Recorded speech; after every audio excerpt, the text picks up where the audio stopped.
Hi everyone, welcome back to the Bong academy YouTube channel. আমি তোমাদের সৌমেন দা। তো বন্ধুরা, আজকে তোমরা প্রত্যেকে জানো 20 আগস্ট আজকে তোমাদের ওবিসি যে কেসটা হয়েছে সেটার হিয়ারিং ছিল কোর্টে আজকে। তোমরা প্রত্যেকে জানো। তো কি আপডেট উঠে এলো তোমাদের আজকের হিয়ারিংয়ে সেটা আজকের এই ভিডিওতে শেয়ার করবো। তোমরা অধীর আগ্রহে চেয়ে রয়েছো কি আপডেট উঠে এসেছে, অনেকে জিজ্ঞাসা করছো। তো পুরো ভিডিওটা দেখো, সমস্ত কিছু তোমাদেরকে বলে দিচ্ছি। এর ওপর নির্ভর করছে, কারণ ডাব্লিউবিপিআরবি ডিরেক্টলি বলে দিয়েছে যে ওবিসি কেস নামলে তোমাদের এক্সাম হবে না, ডাব্লিউবিপি কেপি কিংবা কোনো এক্সাম কিংবা কোনো কিছুই রেজাল্ট প্রকাশিত হবে না। তো কি আপডেট উঠে এসেছে সেটাই আলোচনা করবো। পুরো ভিডিওটা দেখার চেষ্টা করবে। চ্যানেলে যদি নতুন হও অবশ্যই চ্যানেলটাকে সাবস্ক্রাইব করে পাশে থাকা বেল আইকনটাকে প্রেস করে দেবে। যে কোনো ছোটো বড়ো আপডেট, অথেন্টিক আপডেট পেতে অতি অবশ্যই চ্যানেলটাকে সাবস্ক্রাইব করে দেবে। আর তোমরা যারা যারা এখনও আমাদের টেলিগ্রাম চ্যানেলে যুক্ত হওনি অতি অবশ্যই যুক্ত হয়ে যাও, কারণ টেলিগ্রাম চ্যানেলে যে কোনো আপডেট সর্বপ্রথম আমরা শেয়ার করে থাকি। তো অতি অবশ্যই যুক্ত হয়ে যাও, ভিডিও ডেসক্রিপশন বক্সে লিঙ্ক দেওয়া রয়েছে।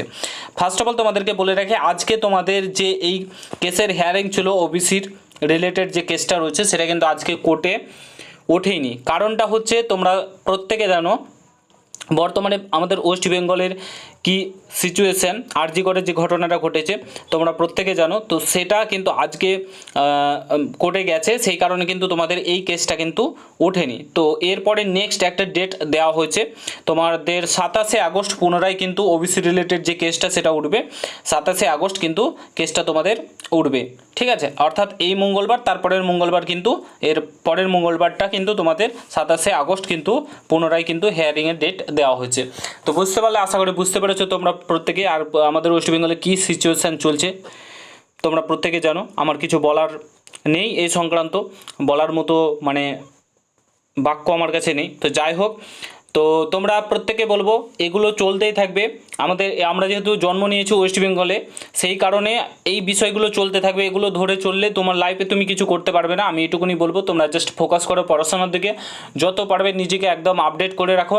যেদিনই পরীক্ষা হবে সেদিনই যেন তুমি একদম ফুল দমে প্রস্তুত থাকো এবং ভালোভাবে এক্সামটা দিতে পারো। একবার চাকরিটা নিয়ে নাও, বাস, তারপরে লাইফটা সেটেল হয়ে যাবে, ঠিক আছে। তারপরে কি হবে না হবে পরের ব্যাপার, বাট লাইফটা সেটেল হয়ে যাবে। তো তার জন্য বলছি ফুল দমে প্রিপারেশান চালাও, ঠিক আছে। এক্সাম খুব শীঘ্রই বলতে হবে, এক্সাম হবে আশা করা যাচ্ছে, ঠিক আছে। তো এই ছিল মোটামুটি ভিডিও, আশা করছি তোমাদেরকে বোঝাতে পেরেছি। যদি ভিডিওটা ভালো লাগে প্রত্যেকের সঙ্গে শেয়ার করো। কোনো কিছু জানার থাকলে কমেন্ট বক্সে জানাও। চ্যানেলে নতুন হলে অবশ্যই সাবস্ক্রাইব করে যেও, ঠিক আছে। তো দেখা হচ্ছে নতুন ভিডিওর সঙ্গে বন্ধুরা। গুড বাই, জয় হিন্দ, বন্দে মাতরম।